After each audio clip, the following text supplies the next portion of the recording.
Boa noite, amados. Que a graça e a paz de nosso Senhor Jesus seja com toda a nossa querida e amada família da fé. Que bom tê-los novamente com mais uma aula aqui de nossa escola bíblica online, ao qual nós apelidamos, colocamos um nome específico chamado Prayer Academy, para todos nossos irmãos queridos, que esse momento especial, buscando a Deus através da revelação da palavra, seja uma grande bênção para nós. Quero dar a bem-vinda ao Espírito Santo, que o Espírito Santo venha sobre esse lugar, que traga a sua paz, a sua luz e os frutos do Espírito, a revelação do Espírito Santo venha sobre nós e que cada princípio que nós compartilhamos nessa palavra seja de muita edificação e de crescimento, de transformação para nossas vidas. Bom, para aqueles que não me conhecem, eu sou Alberto Conte, o responsável por esse projeto de Prayer Academy. Desculpa. Muito feliz aqui de poder estar com vocês, compartilhando mais um ensinamento. Nesta oportunidade, vamos falar sobre a vitória de Ezequias sobre Senaqueribe.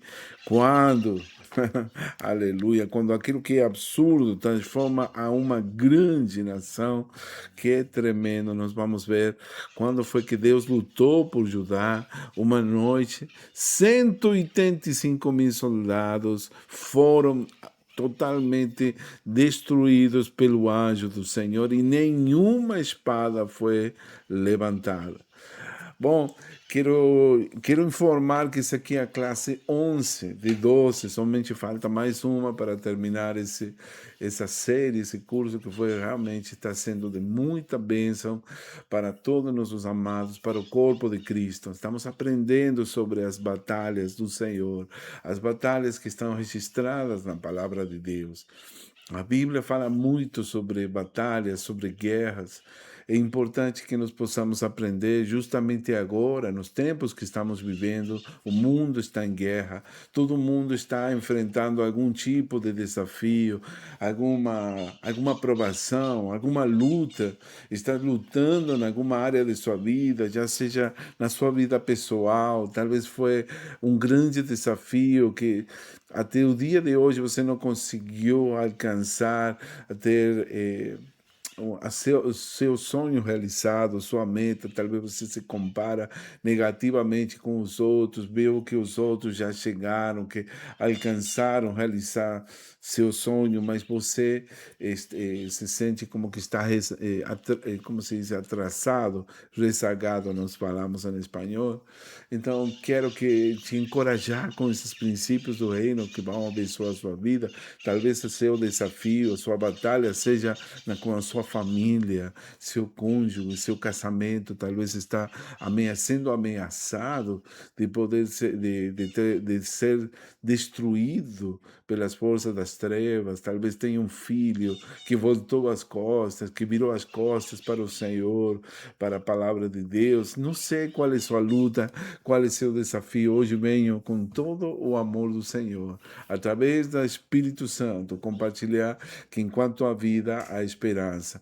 Não termina até que não termina. É importante que a gente aprenda isso, né? Que não sejamos amedrontados com o tamanho da prova, com o tamanho do desafio, do obstáculo que nós precisamos superar para poder continuar avançando. Talvez seu problema seja nas finanças, com sua empresa, seu negócio, você está muito endividado, talvez tenha uma ameaça de você fechar as portas da sua empresa, você está vendo com seus olhos que não está conseguindo. Hoje eu venho te falar que a palavra de Deus nos dá esperança, nos ativa nossa fé, nossa confiança no Senhor, e isso é algo precioso, é uma arma poderosa para os tempos que estamos vivendo. Por fé andamos e não por vista, diz a palavra de Deus. Seja qual for a área que você está enfrentando, uma luta, um desafio, Deus quer quer, em nome de Jesus, te levantar, te dar forças, te dar uma grande vitória se você não desistir, se você não se render, não entregar os pontos, como se diz, você vai ver que o seu Deus Todo-Poderoso pode intervir naquela situação que você está vivendo, está enfrentando, e o Deus Todo-Poderoso e Eterno mostrar e manifestar a sua glória, seu poder sobrenatural. Ele quer nos ajudar. Hoje eu venho te falar, meu irmão, minha irmã, você precisa acreditar, confiar na intervenção de nosso Deus. Amém, precioso? Bom, para aqueles que chegam pela primeira vez, eu quero te encorajar a você conhecer toda essa série. Essa lição que vamos compartilhar hoje faz parte da arte bíblica da guerra. Me dá um instantinho, vou fechar aqui a janela.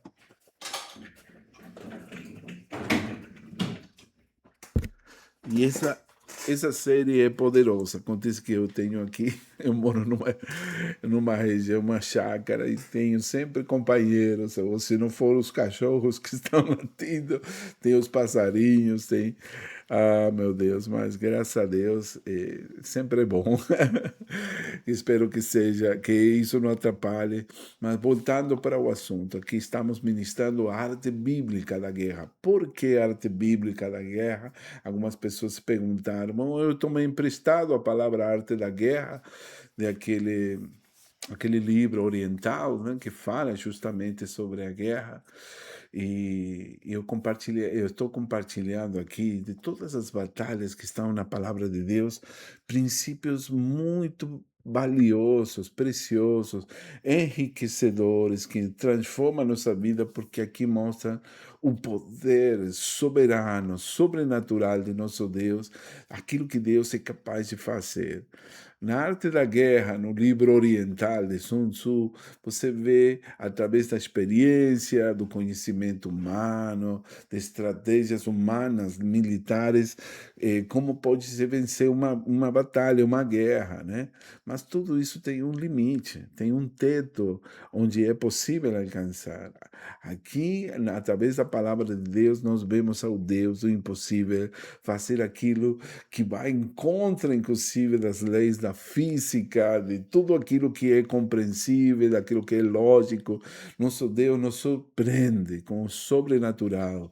Isso que faz a diferença nessa palavra que estamos, nesse curso, nessa série que estamos ministrando da arte bíblica da guerra. Nós estamos aprendendo dos princípios do reino que estão sendo de muita bênção para cada um de nós. Nós vemos o impossível sendo feito realidade, aquilo que não dá para acontecer, o improvável realmente, no último momento, nós vemos o Deus que intercede pelo povo de Israel, e você vê um Deus todo-poderoso, capaz de fazer grandes coisas para seus filhos. Amém, precioso? Vamos então para a nossa lição. Quero que você abra a sua Bíblia, 2 de Reis, capítulo 18 e 19. É muito importante que a gente, antes de entrar na leitura da palavra, fazer uma pequena introdução do contexto, o que está acontecendo aqui, inclusive para falar para todas as pessoas, né? Eh, que há momentos, né, que nós somos ameaçados, que enfrentamos, temos que experimentar talvez uma má notícia, uma notificação judicial que chegou para nós, e isso traz muita temor ao nosso coração, né? Aqui o rei da Síria, o chamado Senaqueribe, era a superpotência militar mais temida daquela época. O império dos assírios prevalecia naquela época. Então, ele já tinha devorado reino após reino. Tenho entendido que já tinham ficado para trás umas 46 cidades tinham sido tomadas, né? E agora, nesse momento, os generais do Império Assírio estavam nas portas de Jerusalém, com uma ameaça, uma carta, um documento na mão que ridicularizava abertamente ao Deus de Israel e declarava inevitável a queda de Judá. Ezequias, o rei, não tinha um exército comparável, não tinha alianças que pudessem combater ou igualar ao poderio assírio. A única coisa que ele tinha na sua mão era aquela carta ameaçadora que recebeu, mas tinha um lugar onde ele podia se refugiar. Ele tinha um templo, o templo do Senhor. E o que ele fez com aquela carta mudou o curso da história do que poderia ter acontecido com Judá. Ele a levou, a estendeu diante de Deus e orou. E naquela noite, o império inteiro foi derrotado. Sem um único soldado judeu ter levantado uma espada, ou ter disparado uma flecha. E foi algo sobrenatural, a grande vitória que Deus deu para Ezequias. Graças a uma oração fervorosa, cheia de fé, cheia de um clamor que ele fez ao Senhor. E esta palavra é para você hoje. Talvez você está segurando em suas mãos uma ameaça, uma carta de Senaqueribe, muito parecida, uma notificação legal, uma ameaça de falência, um diagnóstico médico totalmente negativo, uma notícia que declara que você vai ter consequências gravíssimas. Deus vai nos ensinar hoje que o lugar certo para essas cartas não são a mesa de ansiedade, de preocupação, de medo, de temor. A solução para tudo isso é a sua doce e maravilhosa presença. Amém, queridos? Então vamos começar lendo aqui. Quero que você abra já a sua Bíblia em Segunda de Reis, capítulo 18 e 19. Eu preciso aqui compartilhar para você. É um pouquinho extenso, mas tenha paciência, há muita revelação nisso. Eu não posso te ler somente a história do rei, preciso você entender o contexto. O que está acontecendo aqui? Ele diz que Ezequias tinha 25 anos quando começou a reinar. E ele reinou 29 anos em Jerusalém, né? Ele fez o que era correto diante do Senhor, conforme tudo que Davi, o rei Davi, seu antepassado, havia feito. Bom, ele além de retirar os altares das colinas, destruiu os postes ídolos, ele fez uma grande reforma em toda Israel, né? Mas uma das coisas que aqui me chama a atenção, versículo 5, diz aqui que ele confiou no Senhor, o Deus de Israel, de modo que não houve ninguém semelhante a ele entre todos os reis de Judá, nem antes nem depois dele. Escuta que maravilhosa essa palavra aqui. Ele confiou no Senhor, Deus de Israel. E porque se apegou ao Senhor, não se desviou de segui-lo, guardou os mandamentos que o Senhor havia ordenado a Moisés. Isso aqui é um pouco sobre a vida de Ezequias, né? Bom, então vou passar aqui para o versículo 13. A Bíblia fala de que Senaqueribe invade Judá. No 14º ano do reinado do rei Ezequias, Senaqueribe, rei da Síria, atacou todas as cidades fortificadas de Judá e as conquistou. Então Ezequias, o rei de Judá, mandou dizer ao rei de Assíria em Laquis: eu errei, sai da minha terra, atenderei tudo quanto exigir. Mas o rei da Síria impôs 300 talentos de prata, 30 talentos de ouro a Ezequias, rei de Judá, né? Então ele fez, né? Entregou toda a prata que se achou no templo do Senhor, nos tesouros do palácio real, né? Vamos passar aqui à frente. Ele estava sendo ameaçado, né? Então disse que ele enviou a um oficial chamado Rabsaque, que lhes disse: digam para Ezequias, assim diz o grande rei, o rei da Síria, que confiança é essa que tens? Tua estratégia e teu poder para a guerra são inúteis. Em quem tens confiado para te revoltares contra mim? Tu estás confiando nesse caniço quebrado que é o Egito. Vou passar aqui para frente, né? Diz, ele começa a insultar a Deus aqui. No versículo 22 diz: se me disserdes nós confiamos no Senhor nosso Deus, por acaso não foram dele os santuários, os altares que Ezequias tirou? dizendo a Judá e Jerusalém: adorareis neste altar em Jerusalém? Agora, escuta a ameaça, assume um compromisso com o rei da Síria, e eu te darei 2.000 cavalos, se tiveres cavaleiros para eles. Como poderias derrotar um só príncipe dos menores servos do meu senhor? Disse, vou passar aqui para frente. Então ele começa a ameaçar a Ezequias. Ele chega o mensageiro, né? Como que se chama? Rabsaque, e começa a dar ameaça. Entrega aquela carta para o rei Ezequias. Então, Eliaquim, presta atenção, versículo 26, o filho de Ilquias, Sebna e Joá disseram a Rabsaque: pedimos-te, por favor, que fales a teus servos em aramaico, porque bem o entendemos, mas não fale nas línguas dos judeus, porque o povo que está em cima do muro está ouvindo. Porém, Rabsaque lhes disse: por acaso meu senhor mandou dizer estas coisas somente a teu senhor e a ti? E não os homens que estão sentados em cima do muro? Que juntamente convosco comerão seu excremento, beberão sua urina. Então Rabsaque colocou-se em pé e clamou bem alto na língua dos judeus: ouvi a palavra do rei da Síria. Não deixes que Ezequias vos engane, porque ele não será capaz de vos livrar da minha mão.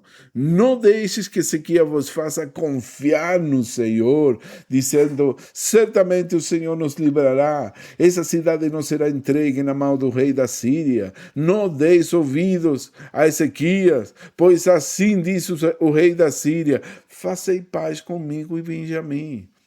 Assim cada um comerá de sua vida e de sua figueira beberá água de sua cisterna. Aqui vamos para o versículo 33. Ele continua dizendo: não deis ouvidos a Ezequias que vos engana, dizendo: o Senhor nos livrará. Versículo 33. Por acaso os deuses das nações puderam livrar a sua terra das mãos do rei da Síria? Bom, aqui a Bíblia diz que o versículo 36, ele continua uma ameaça, não quero ficar muito longo, mas no versículo 36 diz que o povo ficou calado e não lhe respondeu uma só palavra, porque o rei havia ordenado: não lhe respondais.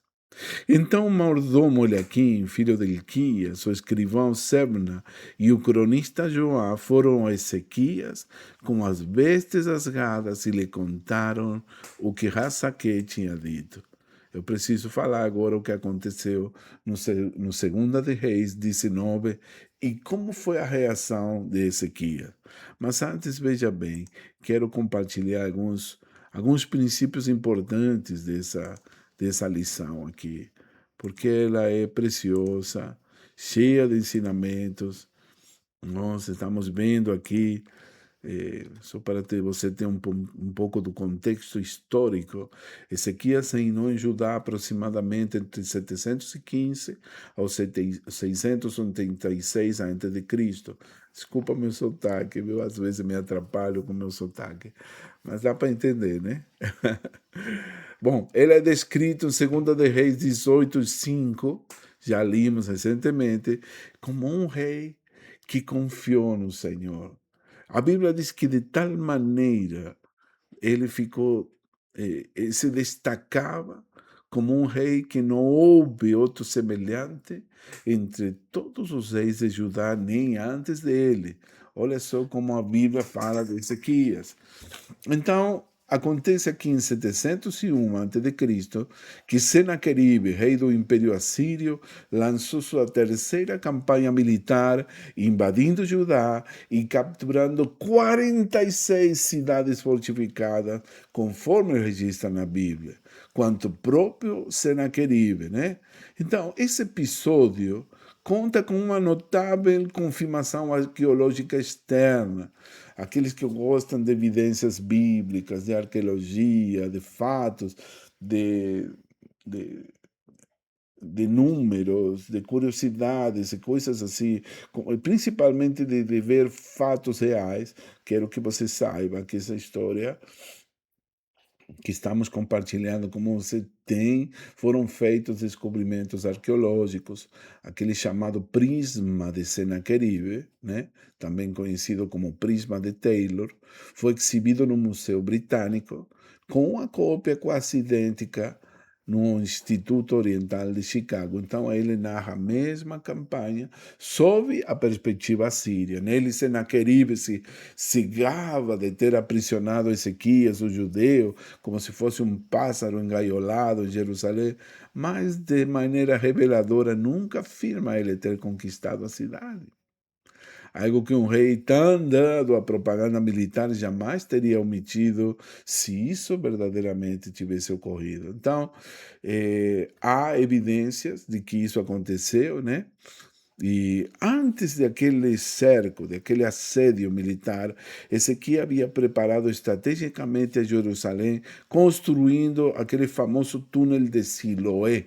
Para aqueles que viajaram a Israel, podem ver o túnel de Siloé, que foi construído pelo rei Ezequias. Esse túnel foi feito para garantir o suprimento da água da cidade durante o cerco. Um túnel real, descoberto, explorado em 1880, cuja inscrição comemorativa narra em hebraico antigo a façanha da engenharia dos operários que os cavaram a partir de ambas as extremidades. Escuta bem, quando havia uma guerra, geralmente o que o inimigo fazia era cercar, sitiar a cidade, não? Rodeando ela, naquele assédio militar, eles cortavam o suprimento, então a cidade não tinha como sair para fora para buscar água, alimento. Então, geralmente, nós temos visto, né, na história dos 4 leprosos, que isso acontece com o povo de Israel e eles começam a morrer de fome, porque não tinham como buscar alimentos fora da cidade, né? Então, quando o exército situava, ou seja, cercava a cidade, eles não tinham para onde ir. Então, aqui Sequia, pelo menos, providenciou a água para Jerusalém. Bom, vamos lá para o contexto teológico. O coração teológico desta passagem não é simplesmente a sobrevivência de Judá, é a defesa do nome e da exclusividade de Deus. Um porta-voz militar dos assírios, o Joab-Saque, um oficial, a mão direita, talvez, do rei assírio, ele havia comparado abertamente a Deus com os deuses derrotados de outras nações. E isso foi um ato de blasfêmia direto, né? Então, quando Ezequias, você vai ver agora a história, ele começa a orar, pedindo ao Senhor para que dê uma grande vitória ao povo que estava sendo insultado pelos inimigos. E você vai ver um princípio maravilhoso que transforma completamente a maneira como um líder do reino deve orar em meio de uma crise. Amém? Vamos lá, então, vamos continuar com o segundo de Reis, capítulo 19. E antes de falar, antes de ler, quero te dizer algo importante. Esse aqui é o princípio central desse ensinamento, dessa lição. Deus não mede a vitória pelo tamanho do inimigo, mas pelo lugar onde a ameaça é colocada. Quando um líder, quando um servo de Deus, quando um ministro do Evangelho, quando um líder do reino estende aquela ameaça, aquela carta de crise diante da presença do Senhor, em vez de carregar aquela ameaça, aquele problema sozinho, ele abre a porta, ele ativa aí o sobrenatural para que Deus lute a batalha no terreno invisível. Nunca esqueça disso. Né? Não tente lutar com seus próprios recursos. Vamos ver aqui agora o que foi o que Deus fez por Ezequias. Como termina essa história que parece ser dramática, né? O que Deus faz a favor do povo de Judá. Né? Já naquela época já estava dividida a nação de Israel no norte e o povo de Judá no sul. Né? Então, vamos ver agora, para você receber a palavra. Deus seja louvado. A palavra de Deus diz que, só um instantinho, quando o rei Ezequias ouviu a ameaça, né? Ele rasgou as vestes, cobriu-se de pano de saco e entrou no templo do Senhor. Então ele enviou o mordomo Eliaquim, o escrivão Sebna, e os anciãos dos sacerdotes, vestidos de pano de saco, ao profeta Isaías, filho de Amós. Eles lhe disseram: assim diz Ezequias, este dia é dia de angústia, de repreensão e vergonha, porque filhos estão para nascer, mas não há força para dá-los à luz. Escuta bem, ele foi se apresentar para o profeta, né? Bem pode ser que o Senhor teu Deus tenha ouvido as palavras de Rabsaque, a quem o seu senhor, o rei da Síria, enviou para afrontar a Deus, ao Deus vivo. Que o Senhor teu Deus o repreenda pelo que ouviu, intercede pelos que ainda sobrevivem. Então, os servos do rei Ezequias foram encontrar-se com Isaías. Isaías lhes respondeu: disse isso ao vosso Senhor. Assim diz o Senhor: não temas as palavras que ouviste, com os quais os servos do rei da Síria me afrontaram. Olha que tremendo aqui. Não temas as palavras que ouviste. Eu colocarei nele um espírito, e ele ouvirá uma notícia que o fará voltar para a sua terra, e o matarei à espada na sua terra. Rabsaque voltou e encontrou o rei da Síria lutando contra Libna, porque souberam que o rei havia saído de Laquis. Então o rei ouviu dizer que Tiraca, rei da Etiópia, viera guerrear contra ele. Então mandou novamente dizer a Ezequias: direis a Ezequias, rei de Judá, que o teu Deus em quem confias não te engane, dizendo: Jerusalém não será entregue na mão do rei da Síria. Outra ameaça, outra vez vem ameaçar. Tu sabes como os reis da Síria destruíram totalmente todas as nações, e pensas que vai ser poupado Judá, Jerusalém?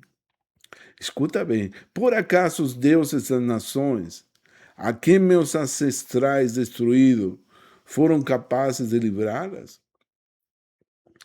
Então, depois de Ezequiel, versículo 14, ter recebido e lido a carta trazido pelos mensageiros, ele subiu ao templo do Senhor e estendeu aquela carta diante do Senhor.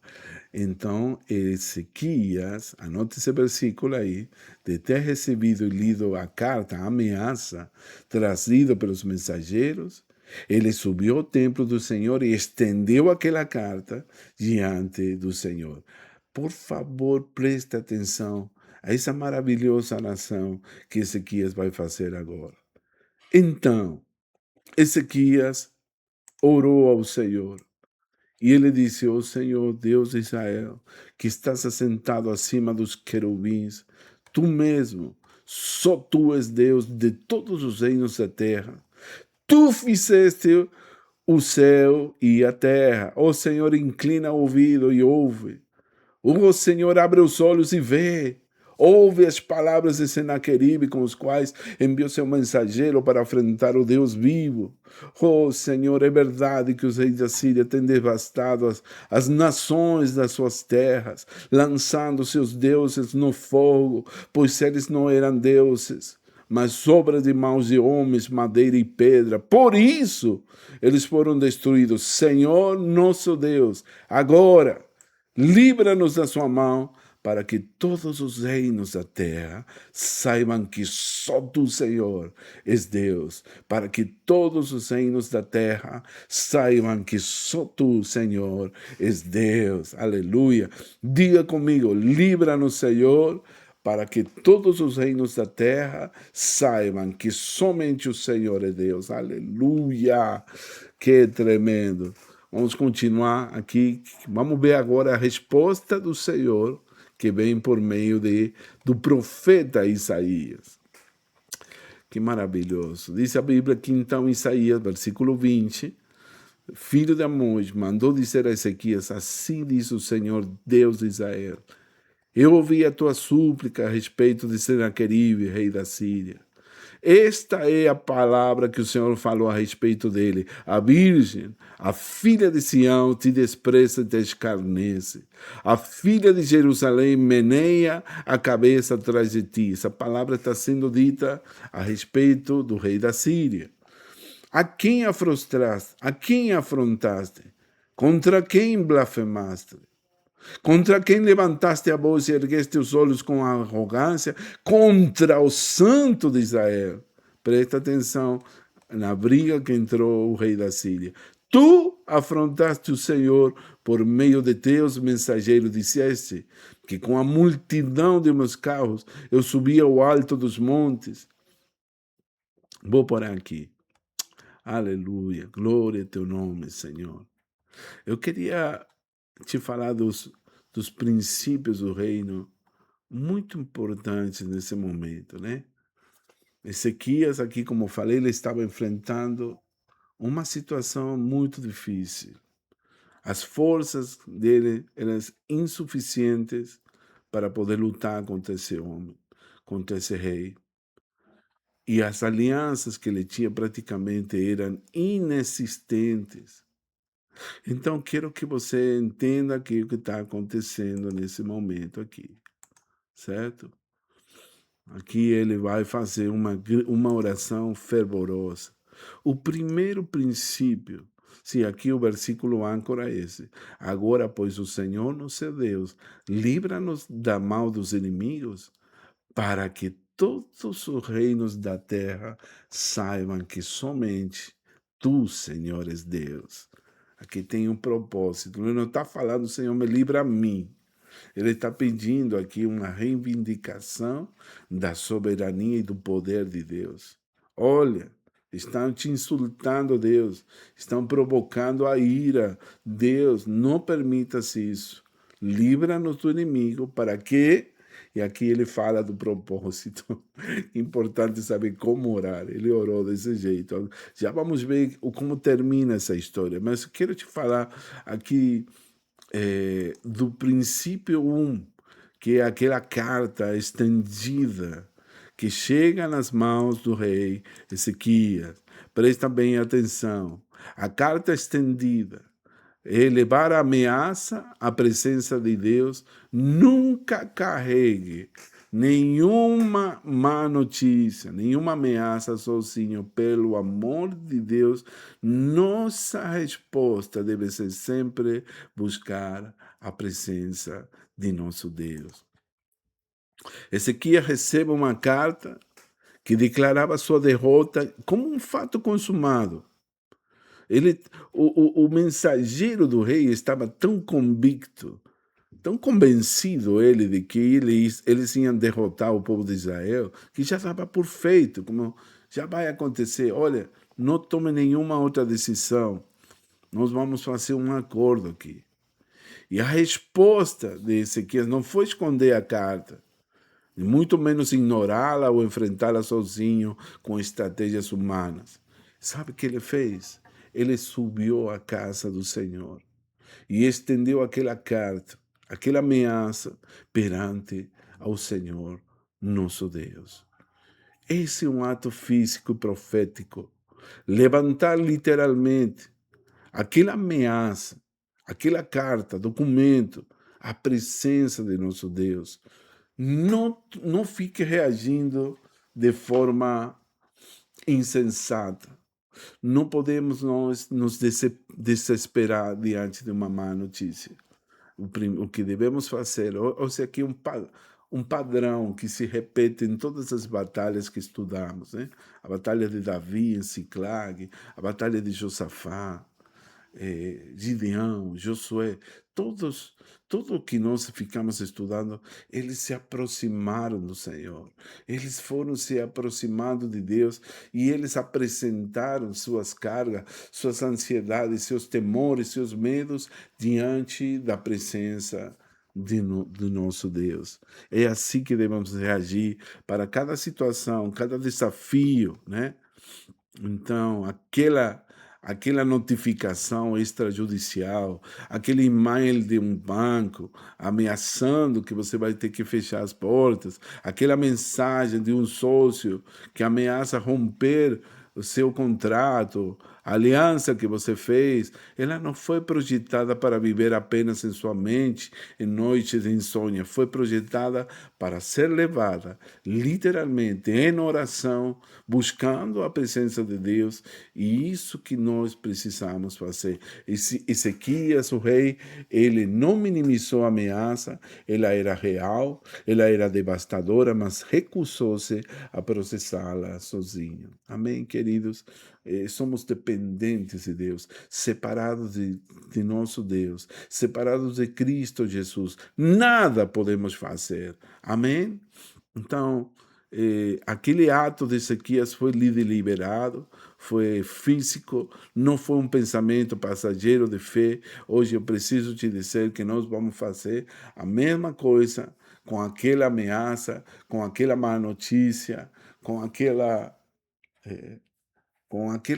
notificação que trouxe ansiedade para você, não vai você aceitar como derrota para a sua vida. Por favor, entregue todas aquelas ameaças na presença de nosso Deus. E nós vamos ver ao Senhor fazendo grandes obras para nós. Vamos continuar com essa maravilhosa história, vamos ver como é que ela termina aqui. A Bíblia diz que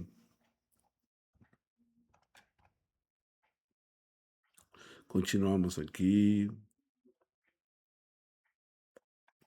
Eu gosto muito aqui como aqui Isaías continua profetizando, mas no versículo 29 fala de algo interessante. Por favor, preciso te falar disso, porque Deus até falou comigo. Ele disse, versículo 29, este será o sinal, este ano comereis o que nascer espontaneamente, no ano seguinte, o que brotar disso, mas no terceiro ano semeai e colhei, plantai vinhas e comei de seus frutos. No terceiro ano, semeai e colhei. Que tremendo, porque o que escapou e sobrou da casa de Judá lançará raízes para baixo e dará fruto para cima. O remanescente sairá de Jerusalém, e os que escaparem do monte de Sião, o selo do Senhor fará isso. Bom, e ele começa aqui a dar promessas para o povo de Israel, né? Para que não fique muito longa essa palavra, vamos ler os versículos 33 e 34. Ele dá a promessa que o rei da Síria voltará pelo mesmo caminho por onde veio e não entrará nesta cidade, diz o Senhor. Eu defenderei essa cidade para livrá-la por amor de mim e por amor do meu servo Davi. Como ele tinha uma aliança com Davi, é importante estudar as alianças do Senhor com seus servos. Ele tinha feito uma aliança, né, para o povo de Israel, para o povo de Judá, que ele estaria sempre, sempre guardaria a sua descendência. Escuta bem o que aconteceu, como termina essa história. No versículo 35, diz que naquela noite, olha o desenlace, como termina tudo aqui. O anjo do Senhor saiu e feriu 185.000 soldados no acampamento dos assírios. Quando os assírios se levantaram pela manhã, lá estavam todos os cadáveres. Então Senaqueribe, o rei da Síria, fugiu, voltou para Nínive, onde ficou. Agora veja, presta atenção como termina a história de Senaqueribe. Quando ele voltou para sua terra, ele estava adorando no templo do seu Deus, e aí seus filhos o mataram na espada. E eles fugiram para a terra de Ararat. E seu filho, Esarhadon, reinou em seu lugar. A profecia de Isaías se cumpriu. Que tremendo. Um anjo, somente um anjo, o anjo do Senhor deve ter sido um anjo de alto rango, né? Ele saiu e feriu 885.000 no acampamento dos assírios. Que poderoso. Isso acontece quando o inimigo ousa, tenta afrontar o nome de nosso Senhor. Que poderosa essa história. Aqui tem muitas lições, né? Eu falei do princípio um, quero agora falar para você de outro princípio importante para a gente ter em conta, né? A oração pela glória de Deus. Escuta bem, irmão. A oração de Ezequias é um modelo extraordinário que perdura através de todas as gerações na história do cristianismo. Ele reconhece a soberania de Deus sobre todos os reinos da terra.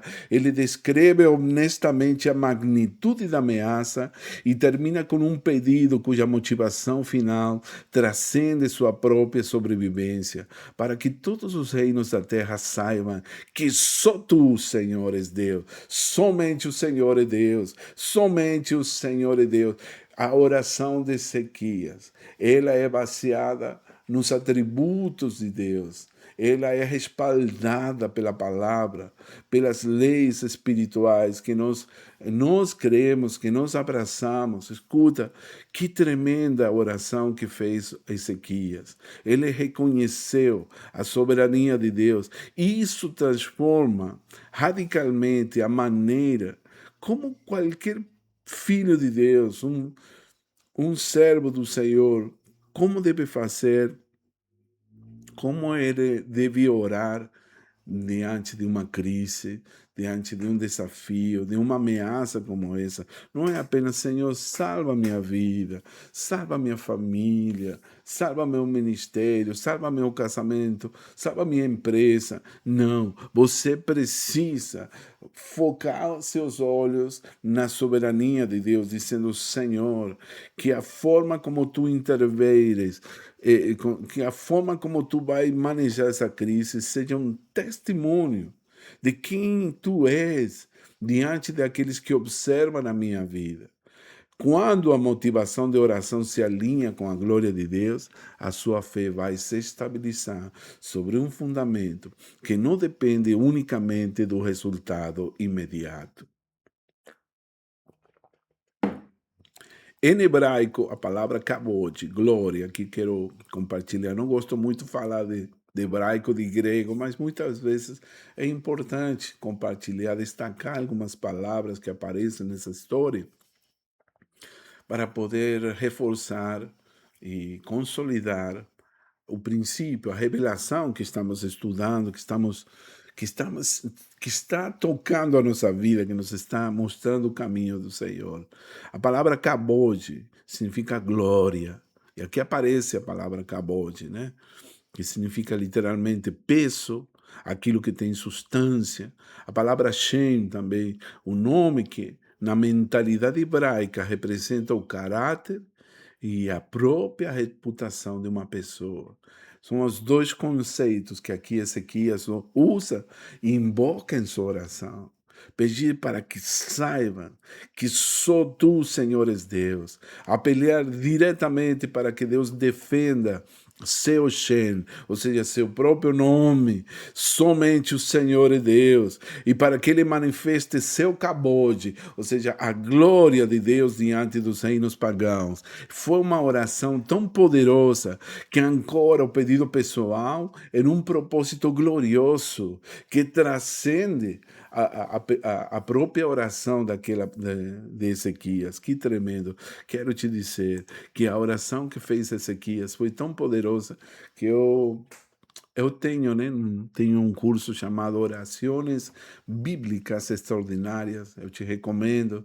Você pode encontrar no nosso canal de Prayer Academy em espanhol.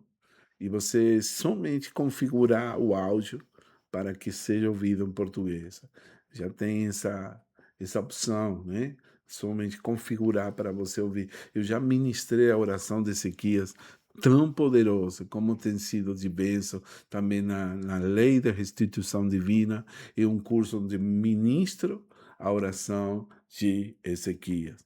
Amém, precioso? Receba isso aqui. A oração não é apenas Senhor, salva a minha vida, mas Senhor, que se saiba que todos os povos da terra reconheçam que somente o Senhor é Deus, através daquele milagre que Ele vai fazer. Amém, precioso? Vamos para o princípio 3. O tempo está passando rápido. Vamos ver aqui a vitória sem espada. Como Deus deu uma vitória impossível. Aqui o sobrenatural acontece. Meus amados, que tremendo isso aqui. Quero que você entenda como Deus age nos momentos de nossa vida. Aqui é uma guerra no campo invisível, que o olho não consegue perceber, não pode enxergar nem reconhecer, porque a guerra que está acontecendo é na dimensão do mundo espiritual. Um anjo apareceu para lutar, sem que o povo de Judá levante uma única espada, dispare em uma única flecha.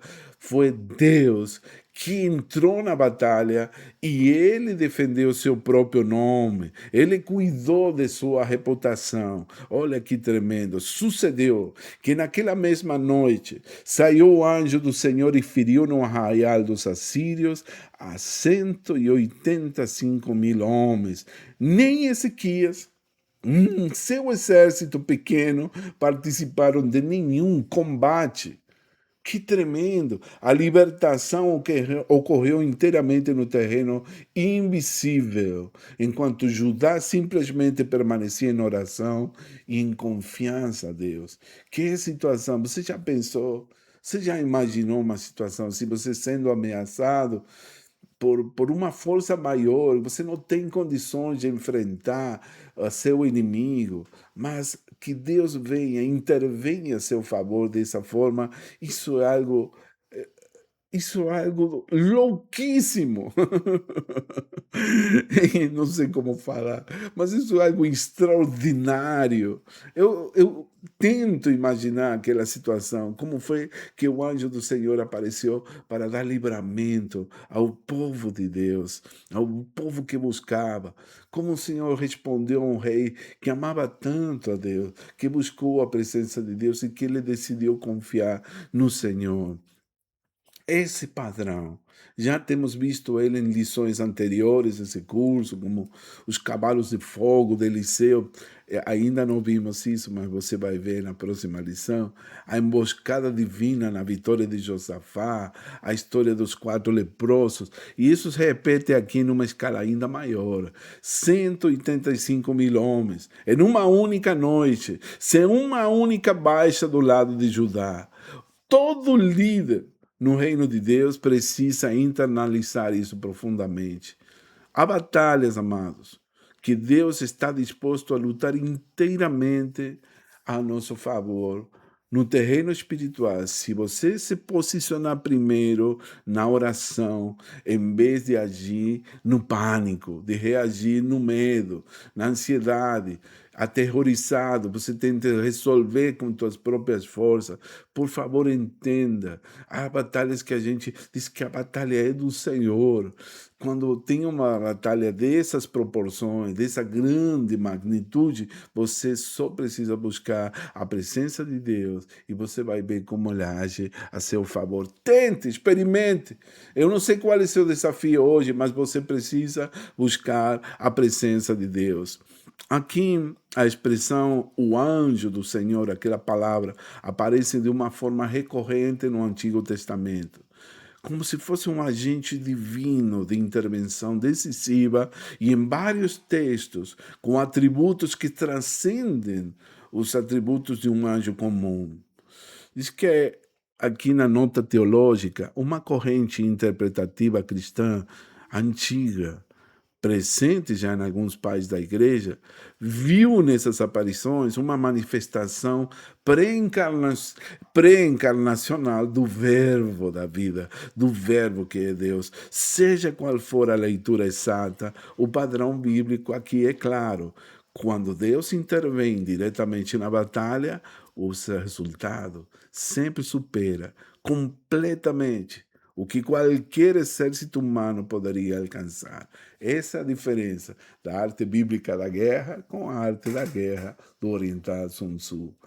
Na arte bíblica da guerra, nós vemos um Deus do impossível, manifestando sua glória, seu poder sobrenatural, sua glória eterna, aquilo que é impossível para o homem fazer.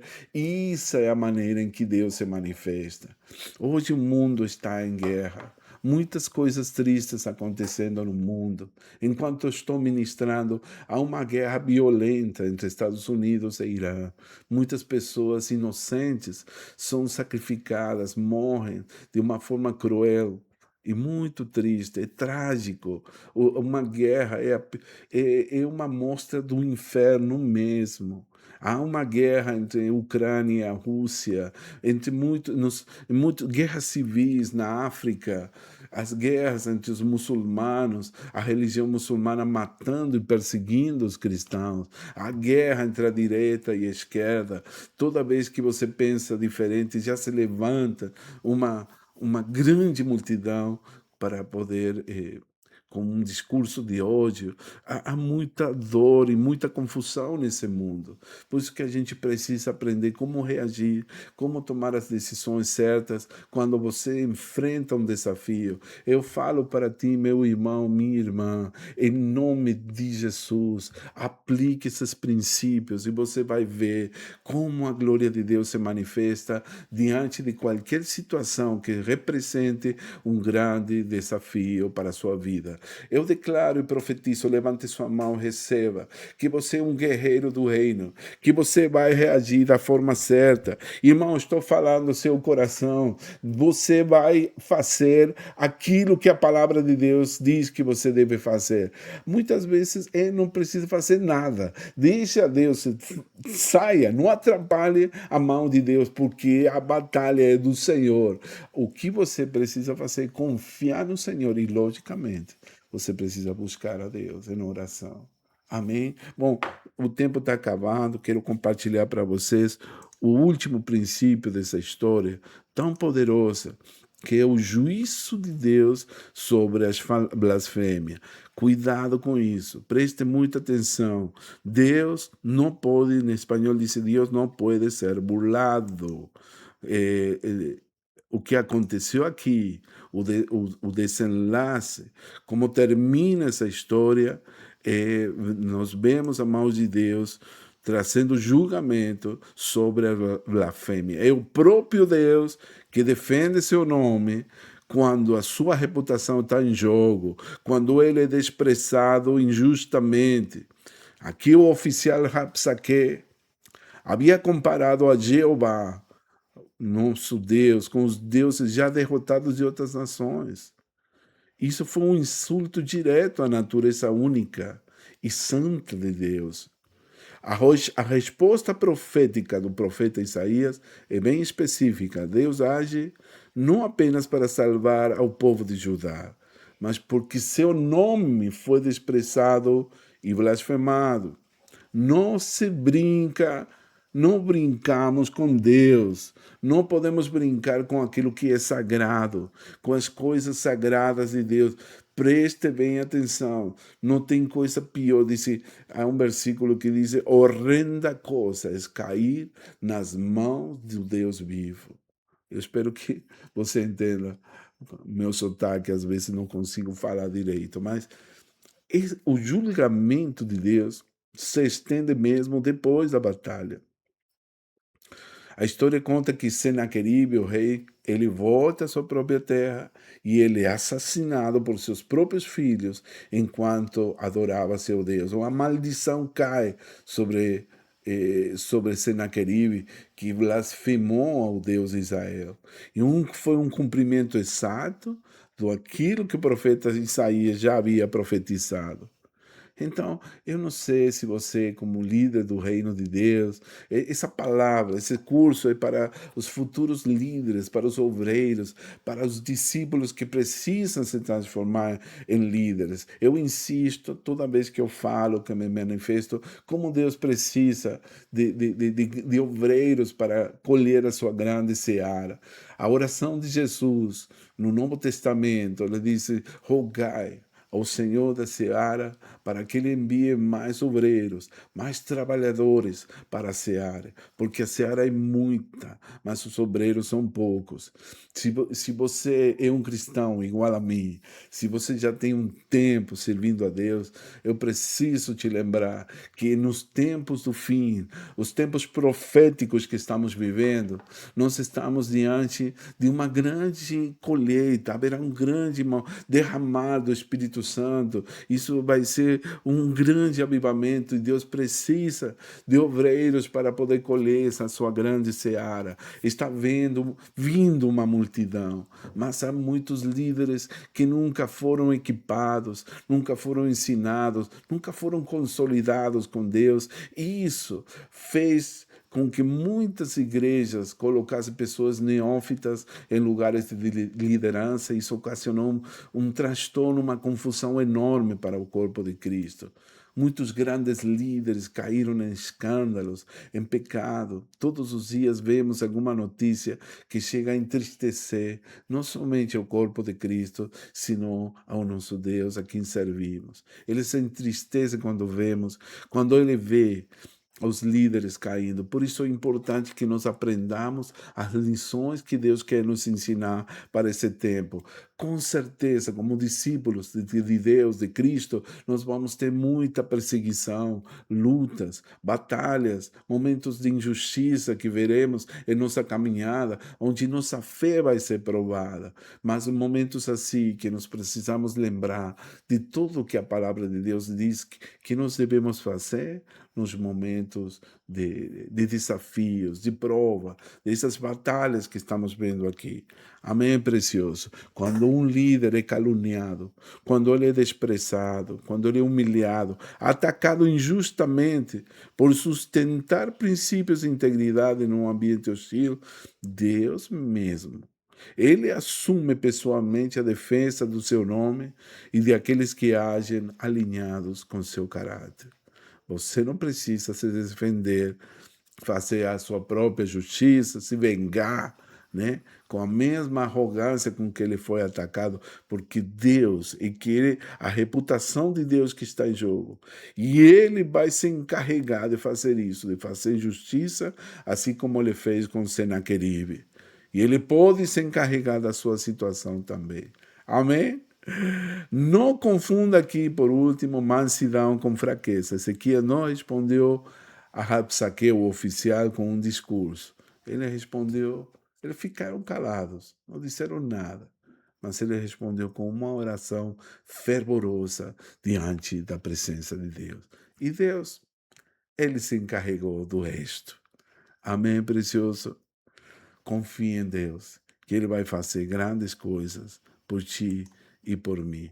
Vamos encerrar nossa história aqui, que espero que tenha sido de bênção, mas antes eu preciso que você aplique os princípios que nós temos visto nessa história para a nossa própria vida.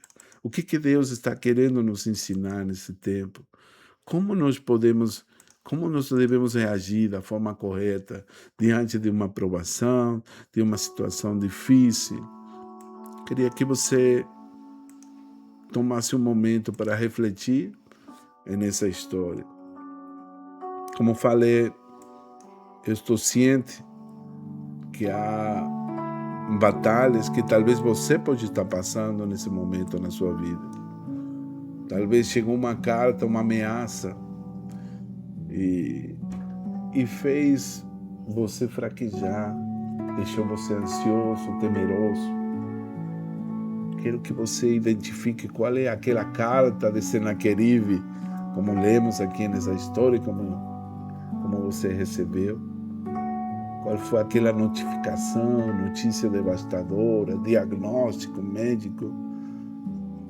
Que é aquilo que você tem carregado sozinho hoje em vez de estender aquela ameaça, aquela má notícia perante o trono de Deus, você tem buscado a presença do Senhor diante de uma ameaça?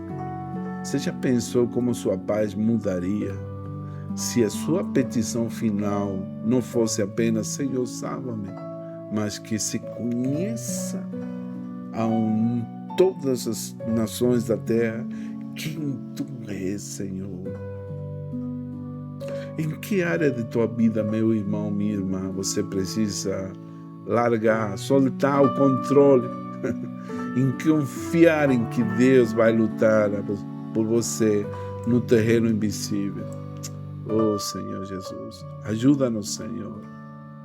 Você está disposto a deixar que Deus defenda pessoalmente seu nome, sua integridade, diante dos ataques que você tem recebido naquela área de tua vida? Irmão, você, a primeira coisa que vai fazer é identificar aquela carta. Vamos agora para o chamado à ação. Em segundo lugar, você vai separar um tempo com Deus para se apresentar diante da presença de Deus. Se tranque num quarto, em um lugar a sós. Não tente você. A gente vive rodeado de barulho, de muita gente ao nosso redor. Às vezes não temos tempo para ficar em silêncio. E é muito importante você estar em silêncio, separar um tempo para estender todas aquelas situações de crise diante da presença de Deus em oração específica. Você vai reformular aquela petição. Adicione a sua oração: Senhor, que Teu nome seja exaltado e conhecido nesse processo. Assim como Jesus falou para Marta: eu não te disse que se creres, você verá a glória de Deus? Eu sei que Lázaro está morto, mas o que aconteceu era preciso para que o nome do Senhor seja glorificado. Número 4, você vai soltar o controle e identifique uma batalha específica que você deixará de lutar com suas próprias forças para esperar em Deus. Amém, precioso? Vamos orar, vamos pedir ao nosso Deus para que nos ajude e para que nos dê uma grande vitória na área onde nós precisamos. Pai querido e amado, ore comigo, amado. Ore comigo, Senhor Jesus. Aleluia. Eu te dou graças por essa palavra, Senhor. Obrigado, Senhor, pelas revelações, os princípios do reino que tenho aprendido hoje.